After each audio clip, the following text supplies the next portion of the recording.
Bonjour, je suis Pascal Percheron, donc j'ai une page fan sur laquelle plusieurs internautes me sollicitent régulièrement pour me poser des questions sur le métier d'agent immobilier notamment, mais aussi sur le métier de l'action commerciale. Et la dernière question qui m'a été posée vient d'un agent commercial dans l'immobilier, une jeune femme, qui me dit voilà, tout se passe bien pour l'instant, je fais mon métier correctement et ça commence bien. Toutefois, j'ai un souci au niveau de la prise de mandat. La prise de mandat, comme beaucoup d'agents, la personne me dit comme beaucoup d'agents immobiliers, je ne prends pas le mandat au premier rendez-vous, mais je le prends au second rendez-vous. Or, j'ai un souci lorsque le premier rendez-vous a eu lieu, tout s'est bien passé, et lors du deuxième rendez-vous, les gens ne veulent pas prendre de mandat suffisant. Alors, plutôt que de répondre par écrit, parce que c'est un petit peu compliqué, puis j'ai un emploi du temps assez conséquent, j'ai décidé de faire cette vidéo. J'espère qu'elle sera audible, j'espère qu'elle sera intéressante pour vous. Voilà, donc la réponse que je peux faire à cette personne et la réponse que je peux faire à tout agent commercial qui se lance dans l'immobilier n'est pas une réponse directe. La question qui m'est posée est une question liée à plus un coaching commercial. La problématique de la prise de mandat pour un professionnel est multiple.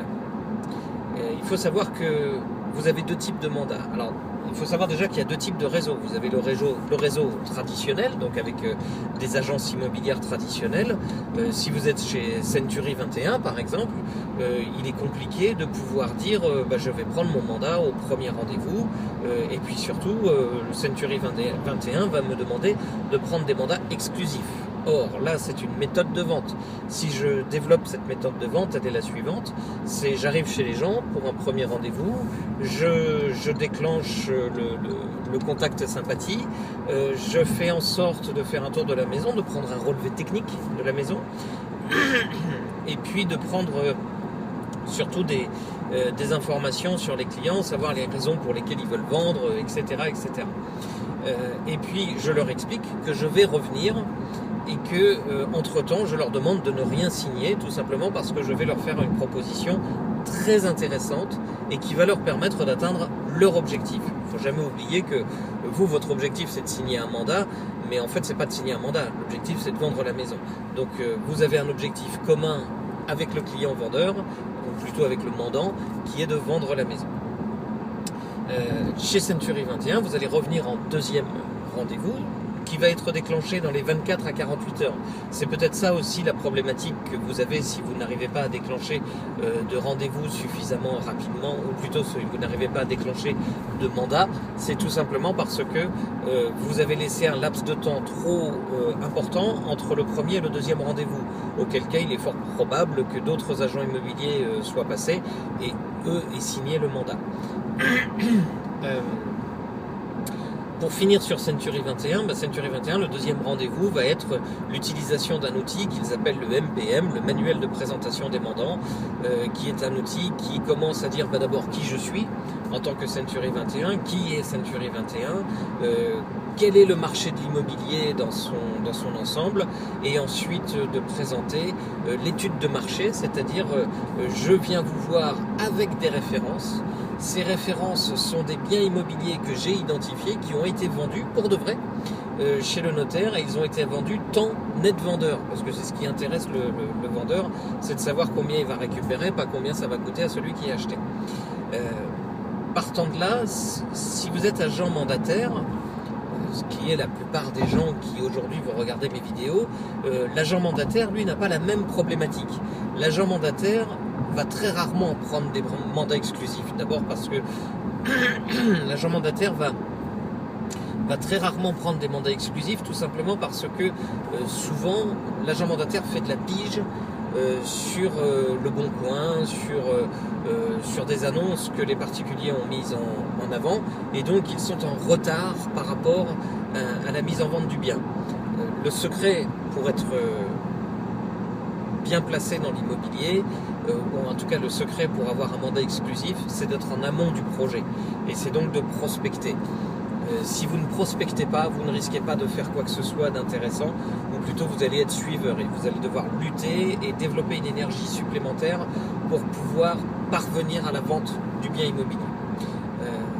J'en arrête avec Century 21 parce que ça débouche sur la prise d'un mandat exclusif.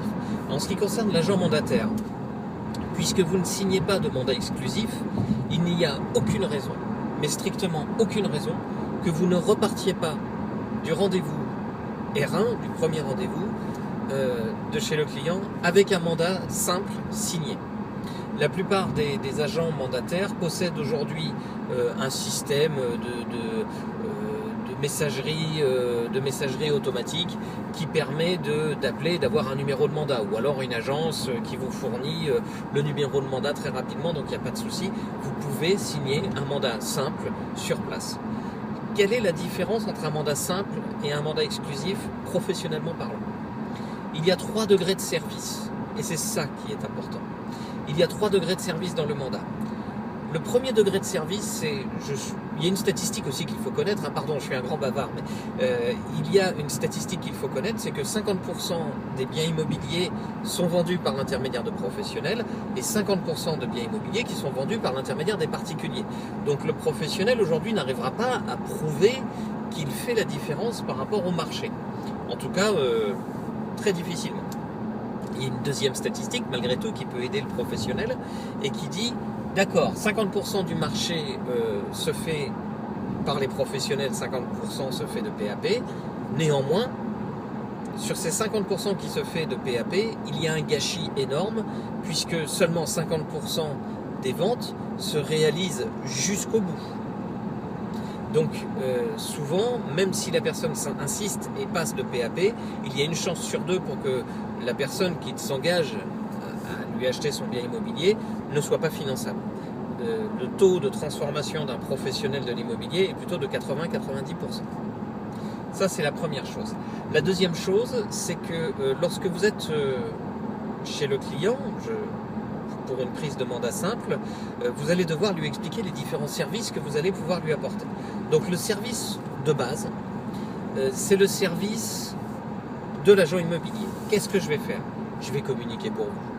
Je vais mettre votre bien immobilier en avant et je vais utiliser les outils qui sont à ma disposition. Si je suis agent commercial, généralement, je paye un abonnement auprès de l'agent mandataire, de la société d'agents mandataires, pour pouvoir avoir des annonces sur Le Bon Coin, mais aussi sur Se Loger, sur Green Press, pardon, je parle très mal anglais, etc., etc. Pourquoi? Parce que le particulier n'a pas ça, donc n'a pas cette possibilité-là.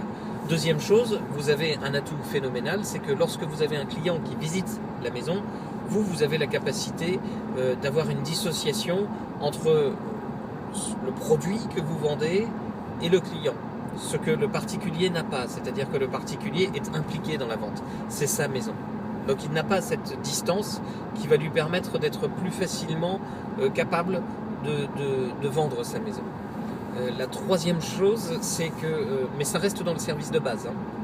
Donc dans le service de base, je prends un mandat, j'ai autorisation pendant 3 mois et ensuite pendant 12 mois par tacite reconduction de vendre la maison. Voilà. Et tout ceci est un service offert, parce que même si les frais d'agence sont à la charge du vendeur ou de l'acquéreur, tant que la maison n'est pas vendue, personne ne paye rien, moi je travaille pour rien. Donc comme je suis un professionnel et que j'ai pas envie de travailler pour rien, je vais faire le maximum pour pouvoir vous apporter ça. D'où le deuxième service. Le deuxième service, c'est un service qu'on va appeler différenciant. Ce service différenciant, c'est un service qui va dire, ben voilà, moi, en plus de la prise de mandat, en plus de la communication que je vais faire sur votre maison, je vais la mettre en valeur. Je vais la mettre en valeur comment? J'ai une page Facebook, je vais la mettre en avant sur ma page Facebook, c'est-à-dire que je vais faire une exclusivité de votre maison, même si c'est un mandat simple. Je vais faire une exclusivité, je vais vous faire des photos que je vais embellir, je vais utiliser mon réseau, donc je vais aller parler à mon réseau de votre maison, je vais relancer mes contacts sur votre maison, et surtout, après chaque visite, je m'engage, même si ce n'est pas dans le mandat simple, je m'engage à vous faire un compte-rendu de visite par écrit. Attention, lorsque vous faites ça, c'est que vous allez tenir votre promesse. Si vous êtes un commercial digne de ce nom, vous devez tenir vos engagements. La troisième chose, ça va être le service que l'on appelle différenciant. Ce service différenciant est un service qui est apporté au client parce que l'on a identifié chez ce client un besoin particulier et que l'on va mettre en œuvre quelque chose qui est vraiment destiné uniquement à ce client. Je m'explique et je prends régulièrement cet exemple. J'avais un client qui était très nerveux au moment de signer un mandat exclusif et je lui avais dit écoutez, service, vous me faites confiance à 100%, donc service exclusif, si vous avez besoin de quoi que ce soit, il n'y a pas de souci. Et puis surtout, j'ai identifié chez vous, votre jardin, c'est une vraie décharge. Il y a des carcasses de bagnoles, il y a de la ferraille, etc. Ça dévalorise la maison pour les visites, c'est pas bien. Donc ce qu'il va falloir faire, c'est vider le garage. C'est vider le jardin, pardon. Et le client, je lui dis, écoutez, j'ai une remorque, je vais venir vous aider, on va aller à la déchetterie, on va vider tout ça. Le client était tellement nerveux de signer sa maison qu'il en a fait un malaise vagal. Donc il est parti à l'hôpital pendant quelques jours, j'ai contacté son épouse et je lui ai dit, écoutez, c'est quand même important parce que j'ai commencé à communiquer, on va déclencher des visites, il faut vraiment que ce jardin ça me soit nettoyé. Donc ce que je vais faire, c'est que je vais venir avec ma remorque et je vais le faire. Je ne l'ai pas fait. Pourquoi ? Parce que la cliente a dit, écoutez monsieur Percheron, c'est génial, vous vous engagez vraiment vis-à-vis de nous, c'est super, je vais appeler la famille, on va le faire. Mais néanmoins, ce client-là est resté fidèle à l'agent immobilier que je suis. Pourquoi ? Parce que tout simplement le fait de conserver la confiance grâce à une exclusivité personnalisée me donne l'occasion de pouvoir prouver le professionnel que je suis. Lorsque vous prenez un mandat simple chez un client la première fois, ayez en tête la capacité que vous allez avoir à vous différencier des autres agents immobiliers. Donc lorsque vous faites une visite pour la première fois chez votre client, votre objectif doit être très clair. Si vous allez en première visite chez votre client et que vous dites « ne vous inquiétez pas, je reviendrai pour re-signer un mandat », c'est perdu d'avance. Si vous allez en visite chez votre client avec l'esprit de signer un mandat, de toute façon, lorsque vous installez chez le client, vous faites une première approche, vous faites ce qu'on appelle l'approche sympathie, donc vous allez commencer à regarder un petit peu ce qui pourrait être un sujet de conversation, un animal, les enfants, je ne le mets pas dans l'ordre de priorité ou l'ordre d'importance, hein. L'animal, l'enfant, la décoration, une décoration un peu typée japonais ou typée sur la pêche, sur l'armorique, etc. Bref, quelque chose qui va pouvoir déclencher l'accroche sympathie. Une fois que cette accroche sympathie est faite, on ne rentre pas tout de suite dans le vif du sujet, on s'installe autour d'une table avec le client et on dit on va parler de votre projet. Vous devez vous mettre dans la peau d'un commercial qui n'est pas a priori preneur du mandat. Vous n'êtes pas a priori intéressé par la maison. Bien sûr que vous avez envie de vendre la maison, mais vous n'avez pas envie de perdre du temps. Et aujourd'hui, la plupart des agents immobiliers font l'erreur, agents immobiliers, agents mandataires, font l'erreur de vouloir prendre le mandat à tout prix. Pourquoi je prendrais le mandat à tout prix ? Si j'ai découvert que cette maison est déjà en vente sur le Bon Coin, ou cet appartement, et qu'il est 20 à 25% au-dessus du prix du marché en net vendeur, et que moi je viens et que je vais prendre le mandat là-dessus, je vais rajouter 7, 8, 10% de frais d'agence sur cette maison, ça va devenir invendable. Et devenant invendable, je vais perdre du temps. Donc pourquoi j'irais perdre du temps ? Donc l'idée c'est de prendre un mandat simple, mais de prendre un mandat le plus proche du prix du marché. Donc lorsque je vais chez mon client, je me présente, je fais l'accroche sympathie et on s'assoit autour d'une table. On s'assoit autour d'une table, pourquoi ? Pour discuter. Et j'attends et je vérifie que les gens qui sont assis à cette table sont bien les bons décisionnaires. Parfois vous avez madame qui est là et puis monsieur qui est au travail et puis finalement vous vous apercevez que c'est monsieur le propriétaire et que donc vous n'avez pas le bon interlocuteur en face. Donc à ce moment-là, vous faites votre boulot gentiment, poliment, etc. Mais vous savez très bien que vous ne signerez pas de mandat puisque ce n'est pas la bonne personne. Donc s'assurer que vous avez le bon interlocuteur en face, ou en tout cas que vous avez le ou les bons propriétaires en face, puisque c'est eux qui vendent. La deuxième chose, c'est que lors de cette assise autour d'une table ronde avec les bonnes personnes, vous allez commencer à poser des questions. Poser des questions qui sont des questions liées au produit que vous allez vendre. C'est-à-dire qu'on ne pose pas de questions en disant vous avez combien de pièces, etc. Ça c'est technique, on s'en fout. C'est vous êtes propriétaire, qui êtes-vous? Que faites-vous dans la vie? Est-ce que vous avez des enfants? Quelles sont les raisons qui vous poussent à vendre cette maison? Là, vous allez intervenir, vous allez dire attention. Lorsque les gens qui viennent visiter votre maison ou votre appartement entrent chez vous, ils vont systématiquement vous poser la question de savoir pourquoi vous voulez vendre. Pourquoi vous voulez vendre, c'est tout simplement est-ce que je vais trouver un moyen de pouvoir négocier à la baisse? Là, vous dites au client, l'idée c'est de trouver un scénario. Parfois, vous avez des gens qui disent moi, je m'en vais parce que je peux plus payer mes traites, je suis pris à la gorge. Autrement dit, j'envoie un signal à l'autre qui dit fais-moi le prix que tu veux, de toute façon, j'achèterai, je vendrai.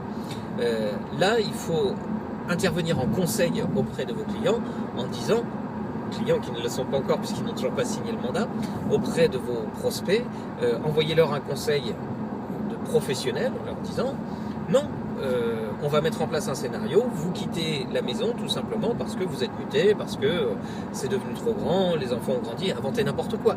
Mais si les clients envoient un message qui est un message de oui, je suis prêt à négocier, à ce moment-là, vous intervenez, vous dites non, on va défendre le prix.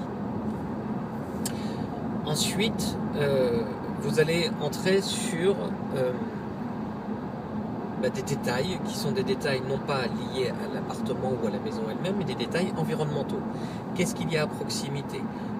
Quel est l'environnement? Qu'est-ce qu'il y a de bien dans ce quartier? Qu'est-ce qu'il y a de mal dans ce quartier? Quels sont les points positifs et les points négatifs? Ensuite, vous allez poser la question qui tue. Pourquoi vous avez acheté cet appartement?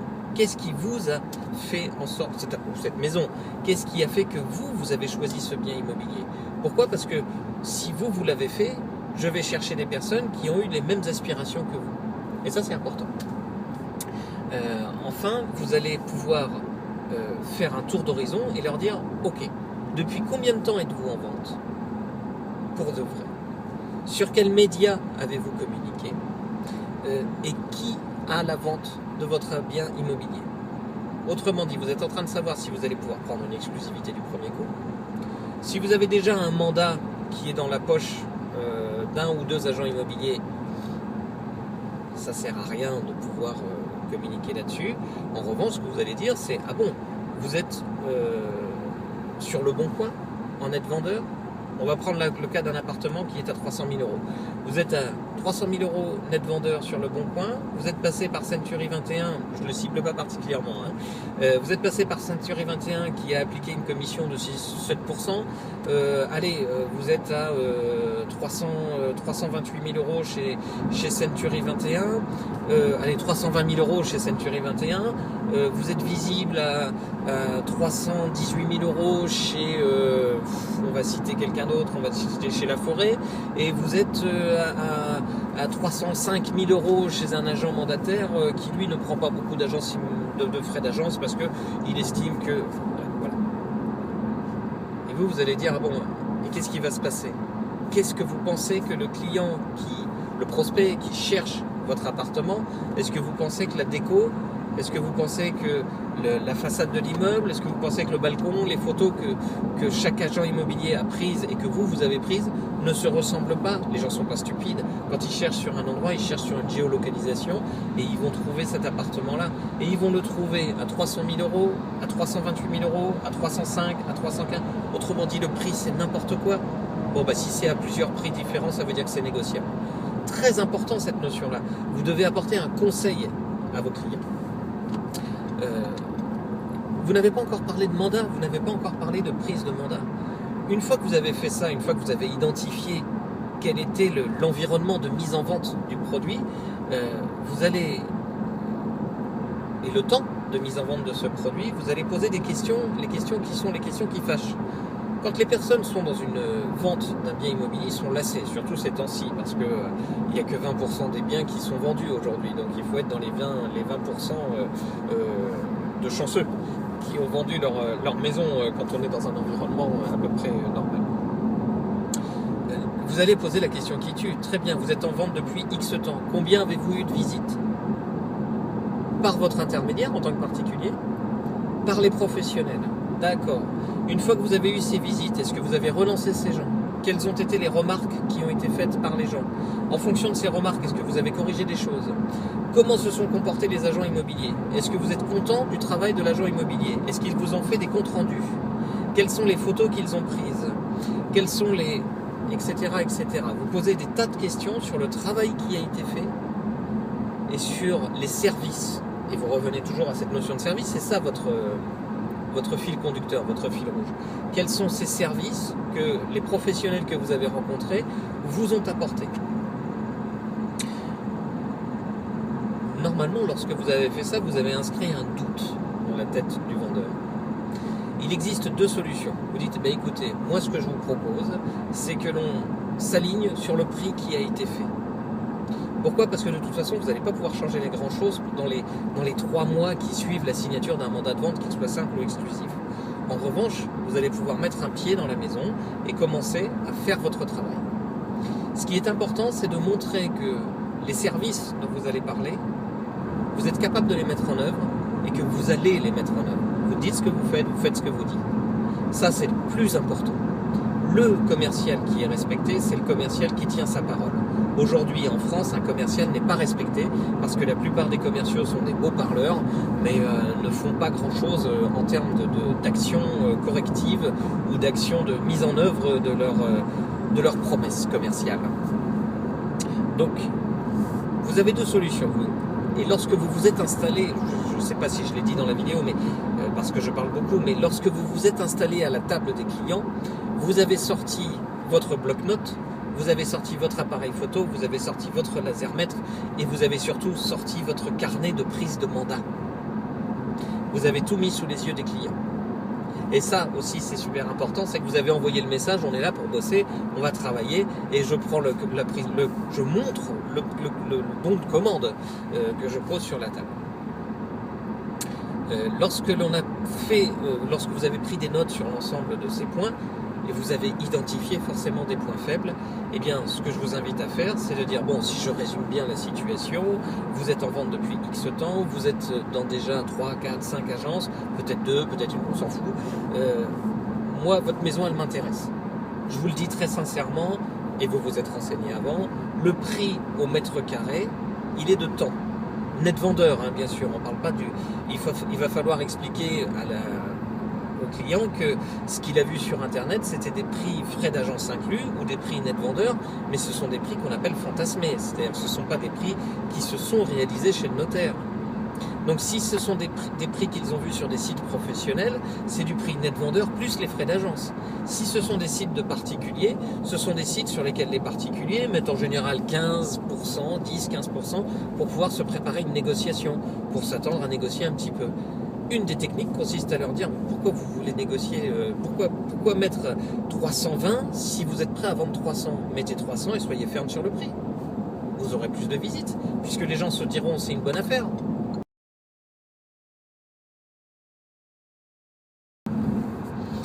Me voilà de retour pour la suite de la vidéo. Alors, en ce qui concerne le conseil que vous allez apporter aux clients, il y a le fait de leur dire effectivement mettez la maison au bon prix. Maintenant, il y a le faux bon conseil, c'est-à-dire que certains agents immobiliers réussissent à convaincre les clients, mais du coup se tirent une balle dans le pied en faisant ça, parce que si l'appartement est à 340 000 € dans 2 agences, que le client a décidé de ne pas le mettre sur le bon coin, à ce moment-là, n'arrivez pas en disant mettez-le à 300 000, je vais prendre 10 000 € de com, etc. Parce que là, une fois de plus, vous envoyez un message aux internautes qui viendront visiter, c'est négociable. Alors que vous avez eu un discours qui était de dire non, on va pas jouer la négociation. Donc, vous devez avoir un certain nombre de conseils comme ça. Alors, la vidéo est déjà assez longue, donc je ne peux pas vous donner un coaching comme ça de 4 heures sur toutes les techniques immobilières. C'est vraiment pas possible. En revanche, pour ce qui est de la signature du mandat, l'idée c'est de leur dire, écoutez, moi ce que je vous propose, c'est de signer un mandat. Alors si les personnes vous disent, mais non mais moi j'ai déjà signé plusieurs mandats, vraiment j'ai déjà trop d'agences. Vous allez leur dire, bah oui, mais moi je suis motivé. D'une part, je suis motivé parce que de ce que vous m'avez dit, j'ai identifié tel et tel problème, donc moi je vais tâcher de corriger ces problèmes pour lancer les visites. Et puis surtout, l'idée c'est que votre maison elle m'intéresse, donc je vais la mettre en avant. Et je vais la mettre en avant grâce aux outils dont je dispose. Et ces outils-là, c'est, vous ne m'avez pas signé de contrat exclusif, mais je vais faire comme si c'était une exclusivité. Donc ce qu'on va faire, c'est qu'on va prendre rendez-vous pour que je revienne prendre des photos. Parce qu'on a déjà parlé assez souvent, etc. Mais on va signer le mandat. Parce que sachez bien que pour l'instant, je travaille gratuitement pour vous. Je travaille dans l'espoir de vendre. D'accord ? Donc, je vais faire le maximum pour obtenir la vente de votre maison. C'est ça qui m'intéresse. Je vais faire mon maximum pour vous satisfaire. Et quand vous serez satisfait, vous m'enverrez d'autres personnes. C'est ça le message que vous devez envoyer. Vous êtes dans la pérennité, vous êtes dans un travail de création d'un réseau. L'idée c'est, allez, on sort le mandat, allez, on y va, de toute façon comme ça c'est fait. Alors je vais faire mon commissariat et puis vous commencez, nom, prénom, patrimonialité, etc. Et puis vous demandez à sortir les titres de propriété, etc. Le client qui va résister et qui va résister fort, après il y a 2 techniques. C'est-à-dire que vous avez réussi à prendre le mandat, je vous félicite. En revanche, le mandat, il n'est pas au prix. Généralement, il est beaucoup trop cher. Donc, ce que vous allez devoir faire, c'est pendant les 3 à 4 mois qui viennent, suivre ce client. Et même si vous n'avez rien à dire, lui envoyer un message tous les mois, un mail, dans lequel vous lui dites « j'ai fait ci, j'ai fait ça, j'ai posté dans les boîtes aux lettres, j'ai mis une annonce ici, j'ai fait ça », pour pouvoir expliquer au client ce que vous avez fait. Je suis désolé, ça n'a pas déclenché de visite. J'aimerais qu'on puisse se retrouver pour faire un point d'ici quelques temps, etc. Vous annoncez déjà que vous allez venir le revoir. La deuxième chose, c'est que suite à une visite ou 2 que vous auriez, eh bien à ce moment-là, vous renvoyez un rapport de visite écrit par mail. Ne vous embêtez pas à faire une lettre, mais par mail. Vous envoyez un rapport écrit. Et vous dites, voilà, suite à la visite du temps, j'ai présenté votre appartement, comme vous le savez, à monsieur et madame Intel, nanana. Ils ont apprécié tel point, ils ont moins apprécié tel et tel point, et puis surtout le prix a été un point bloquant, ou alors le bruit a été un point bloquant, ou la rue, enfin j'en sais rien. Après, chaque bien immobilier a ses avantages et ses défauts. Le truc, c'est de suivre ses clients dans le temps pour que vous puissiez, le moment venu, faire la bascule et descendre le prix du bien immobilier. Puisque dans 90% des cas, le bien immobilier n'est pas vendu tout simplement parce qu'il est trop cher. Il n'est pas dans le prix du marché. Ou alors c'est parce qu'il a un gros défaut. Et tant que ce gros défaut n'est pas éliminé, c'est le prix qui va faire digérer le fait qu'il y ait ce gros défaut. Donc de toute façon, on revient toujours à ce problème-là. Et puis surtout, en attendant, l'agent immobilier dont vous vous êtes occupé, le jour où vous aurez un prix qui sera inférieur, le jour où vous aurez une offre sur cet appartement, même si elle est inférieure au prix que le client en attend, c'est l'agent immobilier qui se sera occupé de son client qui réussira à faire passer cette offre. L'agent immobilier qui prend le mandat, ne s'occupe pas de son client pendant 3 mois, arrive au bout de 3 mois, 6 mois, avec un client, coup de bol, le mec veut bien acheter, fait une offre 15% en dessous, le vendeur va lui dire vous êtes gentil coco mais vous dégagez parce que de toute façon je comprends rien à votre truc. Donc suivre ses clients va vous permettre lorsque vous avez le mandat, suivre vos clients va vous permettre de pouvoir obtenir leur confiance et faire évoluer la nature du mandat. Et ça, c'est super important. La deuxième chose, c'est tous les clients que vous avez rencontrés et qui n'ont pas signé de mandat ne sont pas forcément des gens qui ont déjà vendu leur appartement. Loin s'en faut. Donc là, l'idée, c'est quand même que vous avez déjà une base client très importante que vous devez relancer régulièrement, une fois par mois. Bonjour, vous vous souvenez, je suis venu vous voir, on avait fait la visite de l'appartement, où en êtes-vous? Vous avez eu combien de visites? Alors comment ça s'est passé? Mais c'est compliqué, je comprends. Est-ce que vous voulez que je revienne vous voir? Est-ce qu'on peut en parler? J'ai des solutions, j'arrive à trouver ça. Non, voilà. La question piège, et je vais en finir là pour cette vidéo, la question piège c'est, est-ce que vous avez des clients? Oui, j'ai des clients, mais je ne vous promets pas que je les amènerai ici. Pourquoi? Parce qu'ils sont peut-être déjà en train de faire une offre d'achat sur un autre appartement. Donc, je ne rase pas gratis demain. Je ne vous promets pas ce que je ne peux pas vous promettre. Voilà. Écoutez, je pense que j'ai été assez dithyrambique sur la vidéo pour répondre à votre question. J'espère que la qualité de la vidéo, malgré la sonorité de la voiture, ne vous a pas dérangé. Si vous avez d'autres questions, si vous avez d'autres besoins, n'hésitez pas. Vous avez ma page Facebook Pascal Percheron Conseil. Devenez fan, ce sera avec grand plaisir. Et puis surtout, mettez un like sur la vidéo et puis partagez-la avec vos amis ou votre agent immobilier. Ça me fera plaisir aussi. Merci de m'avoir suivi et une excellente journée. Et puis surtout, bonne prise de mandat.